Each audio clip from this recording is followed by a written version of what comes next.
Remember, physical therapy school is only entry-level training. It is staff-level, entry-level training. So for those of you who are going into private practice, don't think just because you're a good therapist, you're going to be a great practice owner. You've had no training in that at all.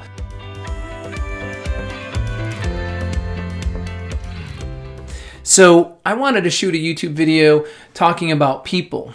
And as you know, this podcast and this YouTube channel and everything that we do here at Meg Academy is all about attracting the best and brightest people to get them as close to you as possible, get them on board with your robo and rowing all in the same direction as you. The number one challenge we all have in private practice is managing personnel. As many of you know, you've been watching our development here at Meg Academy and you've been following our YouTube channel, which I'm very grateful for. Please hit subscribe and like. That really helps the algorithm and helps me to help more people, because the main purpose of me doing this is to help as many people live the life that they've always envisioned for themselves in private practice and help advance the profession of physical therapy, the APTA, in particular PPS. So we're working together here and we're having this dialogue because you're striving to have the greatest life possible in the field of physical therapy. And for 10% of the people, there's about 170,000 licensed therapists, I believe. It's really hard to get a nailed down number on that. I've asked PPS, I've asked APTA, I've even talked to Sandra Norby, presidents, and it's kind of a little bit all over the place, but let's just, for talking purposes, assume that there's about 170,000 licensed. I think there's about 130,000 practicing or 40,000 practicing. If anyone has those numbers nailed down in proof and writing, please share those with me. I'm going off the best data I have to share with you. But it's going to be pretty close, and there's probably about 35,000 private practices, private practice owners, not corporates and franchises and things like that. With that said, that's a lot of people who went to physical therapy school with the initial intention of wanting to be a good therapist. And if you want to be a good therapist, it's because you went to school for two main reasons. Number one, I want to help as many people as possible, live their life in optimum health. And number two, I want to give as much help as I can with each and every engagement.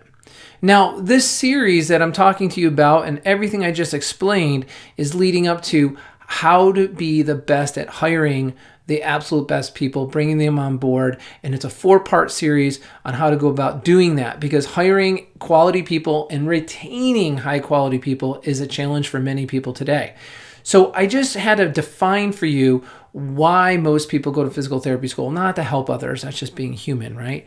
I had to define for you the public, the number of people we're talking about, private practice ownership, and so on and so forth. I need to define one more thing for you, and then we're going to get into this part 1, which is about procuring or finding the best people for your practice.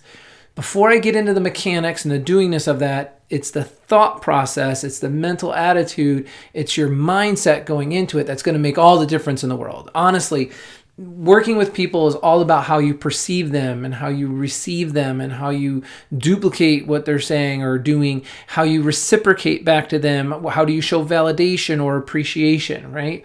All of these basic principles are the real secret sauce to being effective when you start applying the techniques I'm about to show you, or you start applying the business strategies we're about to go over in this 4-part series. So it's so important that you really grasp it. I'm not just babbling on here, although it may sound like that. I am not. I am giving you the secret ingredient to being successful after having a staffing company and averaging about 5 to 7 interviews a week for almost 10 years. I had to perfect my mechanisms, my mechanics, my communication skills, my perception skills, my connection with people to be effective. And the first step in doing that is being a good listener. Okay, so you have to be a fantastic listener throughout this whole process. Today's video, though, is about how to find the right people. So I went into all this, for this prior work, this prior conversation, so that you can be most effective in finding the best people. When we look at therapists and we're looking at bringing in clinicians, there are 3 buckets or 3 categories, if you will, of clinicians that have entirely different focuses, entirely different intentions and missions that they're chasing down. If you're looking at a new grad, so let's get into how you find the absolute best person for your practice. If we're looking clinically, a new grad is somebody who's oftentimes, number one point of concern, is looking for education. They're looking for mentorship. They're looking for professional enhancement. They know they're low man on the totem pole or low woman on the totem pole in terms of knowledge and experience, and they're trying to get that as quickly as they can and feel comfortable and more confident in what they're doing on a daily basis. Remember, physical therapy school is only entry-level training. It is staff-level, entry-level training. So for those of you who are going into private practice, don't think just because you're a good therapist, you're going to be a great practice owner. You've had no training in that at all. You have to put as much time, energy, and effort and money into training yourself as a CEO and practice owner to be successful at that as you did being a staff-level, entry-level PT. So that's category 1, the new grad. Category 2, the advancing therapist. This is somebody who's like, you know what, nothing's really shocking me anymore. I can pretty much treat whatever walks in the door. I'm not looking a whole bunch of stuff up. I don't need to go get a whole bunch of other skills and training. I'm pretty comfortable and pretty competent what I'm doing. I'm 4, 5, 6, 7 years out. I've learned a lot. I've done some Con Ed. I've had a lot of experience now under my belt, and I'm feeling pretty good about myself. Now they start to look around and say, well, what else is there? Is there more in this profession for me? Should I become a senior clinician? Should I become a train-to-trainer clinician? Should I become the education, senior educator within this practice? Should I become the compliance officer or maybe the clinical director or maybe partnership or junior partnership or even ownership is in the cards for me at some point? This is critical because this person is trying to grow and develop professionally. And if they do that successfully, they're winning in life, they're feeling good about that personally, they're going to be more fulfilled and they're going to be happier in their life and in their relationships with others. But you have to understand that they're not just looking for more money. Like a lot of people think, oh, they're just looking for more money, looking for maybe getting a better opportunity and a better position within the business is something they're seeking. Maybe a higher level of compensation that comes with it is something of the interest to them, for sure. But there's not a lot of money to be made in physical therapy for people just to kind of move up the ladder and make an extra $3,000 to $5,000 more a year or something. That's not going to change your life. So don't be mistaken. These people are looking for professional advancement. They're looking for greater degree of satisfaction. For the 10% of the population that's really looking to open their own thing, that's a whole different thing. You're blissfully discontent, always. You're never 100% content. You're happy, but you're just not 100% content. You always know that you have more in you. You always have, you have more potential. You always know that you're engineered to kind of make decisions, lead the pack, and go forward from there. But bear in mind, there are 4 types of owners as well, which is time for another video at some other time. So if you know there's an advancing therapist, you know what they're looking for. They're looking for greater autonomy, greater altitude, greater expressibility of their skills, traits, and talents, right? And so you need to have an environment that's going to nurture that and going to encourage that if you want to attract that person and build a management team around you, build clinical directors or junior partners.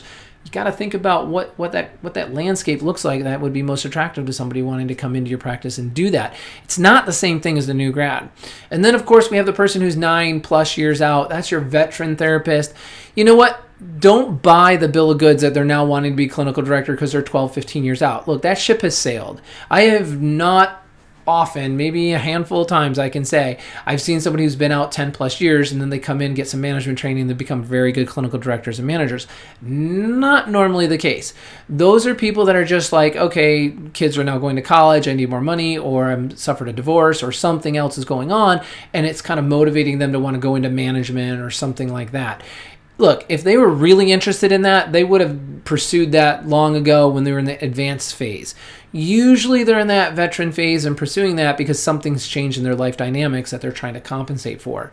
If they're really comfortable where they are in life and they're 10, 15, 20 years out, they want flexibility. They want to notoriety for the skills that they have. They want a reputation, a following. They want to come and go as they please. They don't want to be bogged down with a whole bunch of stuff. They just want to provide great care to great patients in a great environment and usually be left alone.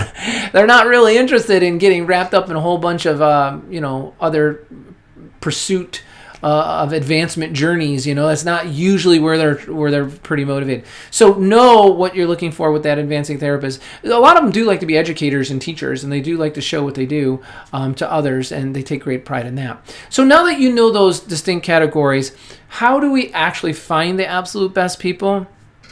You run your ads. You run your ads by asking a question and pushing the button of the type of therapist you're looking for. Hey, are you looking to be the next senior clinician within a clinic to mentor junior therapists coming fresh out of school? Do you seek an environment of learning? Blah, blah, blah. Put that out there. Hey, are you looking for optimum flexibility so that you can have the time and work-life balance with your family, children, and kids? One or the other, children or kids. And, seek, ideal work schedule that is conducive to the patient population you're most interested in. Are you a new grad? Are you fresh out of school looking for mentorship and a high budget of advanced training to gain your manual skills and orthopedic skills or pediatric skills as a learning clinician? Join our incubator of expert clinicians that are blah, blah, blah. So you get my point. You can slant the ad writing in a certain direction to try and attract the type of therapist that you're really trying to fill within your clinic. Now, you're not going to normally turn somebody down if they're not quite in the advanced category or the new grad category. But some of you, I talk to a lot of owners, and some of you tell me, hey, I've got a lot of therapists been with me a long time. They're top dollar people. They're just not willing to change with the times. They're not picking up on the EMRs and the digital and world we're living and the technology. So you may want to harvest some of those new grads and bring in some fresh blood, somebody who knows how to work behind a screen, right? Maybe you have a bunch of millennial new grads. You got the opposite going on. It's all about work-life balance, but they're skipping over the word work.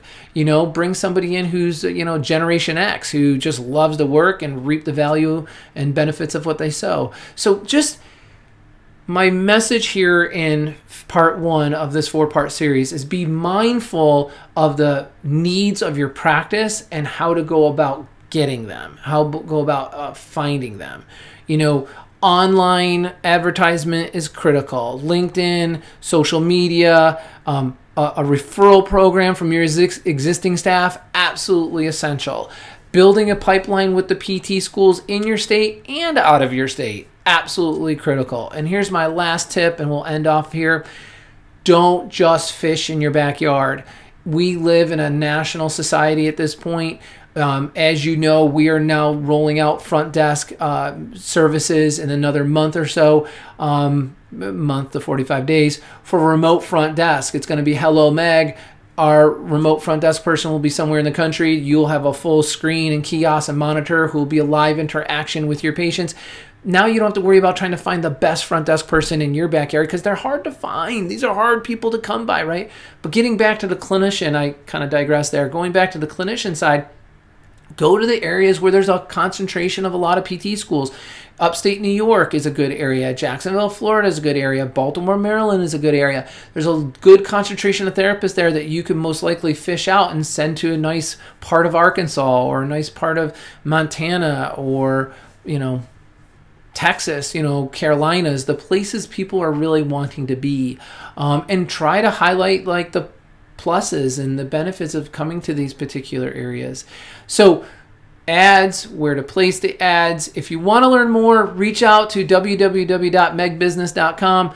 Go to our website, click on Meg Academy, and a free practice assessment. Basically, it's a conversation. I just ask you about your practice, where you are, how long you've been in business, blah, blah, blah. Tell you a little bit about myself, what we do, how we do it.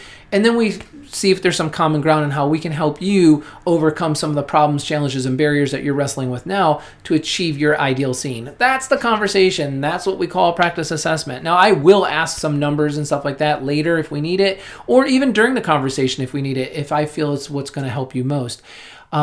So be the owner that you've always wanted to be. Be the practice that you've always envisioned you want, and realize in order to get there, you need more knowledge and more experience than what you just got from school or what your journey has taken you to. Learn from the benefits of others. That's my final message. That's our first episode here. I hope that helps you get the mindset on how to write the best ads, on how to procure the absolute best therapists and non-clinical professionals. If you need help with ads and stuff like that, reach into us. We can coach you on that. I have great templates and tons of sample ads that really pull. I keep ranking them as to which ones pull in the greatest reach from the PT community or OT speech or non-clinician community. What do they respond to most? We're here to help you, educate you, so you can get the benefits of those tools as well. So that's it, everybody. Check out the next episode as we move forward through this hiring process. It's a 4-phase part series here on hiring and team building. So that's it for you. See you next time.